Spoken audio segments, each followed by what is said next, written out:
గుజరాత్ మాజీ సీఎం విజయ్ రూపానీ ఇంట్లో వరుస విషాదాలు. అప్పుడు కొడుకు, ఇప్పుడు విజయ్ రూపానీ. ఇది శాపమా లేక యాదృచ్ఛికమా? గుజరాత్ మాజీ ముఖ్యమంత్రి విజయ్ రూపానీ గారు విమాన ప్రమాదంలో మరణించారనే వార్త దిగ్భ్రాంతికి గురిచేసింది. అహ్మదాబాద్లో జరిగిన ఎయిర్ ఇండియా విమాన ప్రమాదంలో ఎవరూ బ్రతికి లేరని అధికారులు ప్రకటించడంతో ఆయన మరణం కన్ఫర్మ్ అయింది.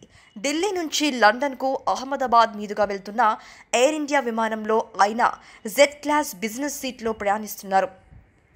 టేక్ ఆఫ్ అయిన కాసేపటికే విమానం ప్రమాదవశాత్తు ఓ మెడికల్ కాలేజీ డాక్టర్స్ హాస్టల్ భవనంపై కుప్పకూలింది. ఈ దుర్ఘటనలో విమానంలో ఉన్న 242 మంది ప్రయాణికులు మరణించారు. విజయ్ రూపానీ గుజరాత్కు 16వ ముఖ్యమంత్రిగా పనిచేశారు. ఆయన 1956 ఆగస్టు 2న జన్మించారు.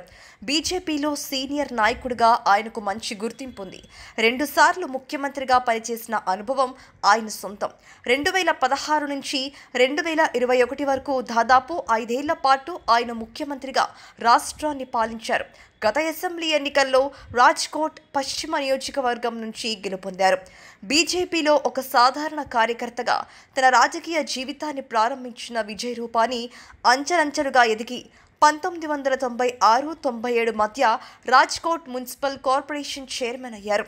ఆ తర్వాత పార్టీలో ఆయనకు మంచి గుర్తింపు లభించింది. 2006 నుంచి 2016 వరకు గుజరాత్ నుంచి రాజ్యసభకు ఎన్నికయ్యారు. 2011లో తొలిసారి గుజరాత్ అసెంబ్లీకి ఎన్నికైన వెంటనే మంత్రి పదవి చేపట్టారు. ఆ తర్వాత 2016లో రాజకీయ సమీకరణాలు మారడంతో నరేంద్ర మోదీ అండదండలతో ఏకంగా ముఖ్యమంత్రి అయ్యారు. 2016 నుంచి 2021 వరకు సీఎంగా కొనసాగారు. మధ్యలో 2016లో కొంతకాలం బీజేపీ రాష్ట్ర అధ్యక్షుడిగా కూడా పనిచేశారు. విజయ్ రూపానీకి భార్య, 2 పిల్లలు ఉన్నారు. వారిలో చిన్న కుమారుడు పుజిత్ గతంలో జరిగిన రోడ్డు ప్రమాదంలో మరణించారు. కొడుకు పేరు మీద పుజిత్ మెమోరియల్ ట్రస్ట్ స్థాపించి ఆయన ఎన్నో సేవా కార్యక్రమాలు చేశారు. ఇప్పుడు విజయ్ రూపానీ కూడా విమాన ప్రమాదంలో మరణించడంతో ఆ కుటుంబాన్ని ఏదో శాపం వెంటాడుతుందని బంధువులు కన్నీటి పర్యంతమవుతున్నారు. విజయ్ రూపానీ లండన్లో ఉంటున్న తన భార్య, కూతురుని చూసేందుకు వెళ్తున్నారు. గత 6 నెలలుగా ఆయన భార్య లండన్లోనే ఉంటున్నారు. ఆమెను ఇండియాకు తిరిగి తీసుకొచ్చేందుకు వెళ్తుండగా ఈ విషాదం జరిగింది. ఈ దుర్ఘటన రూపానీ కుటుంబంలో తీరని విషాదాన్ని నింపింది.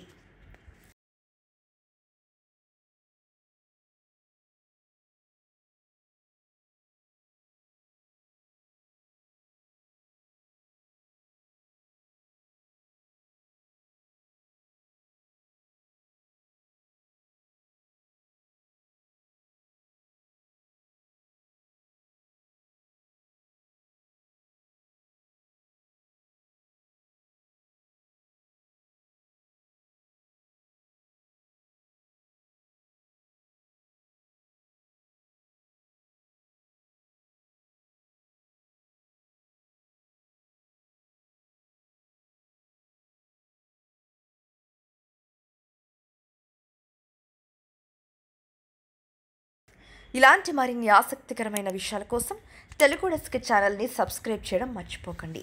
Thank you.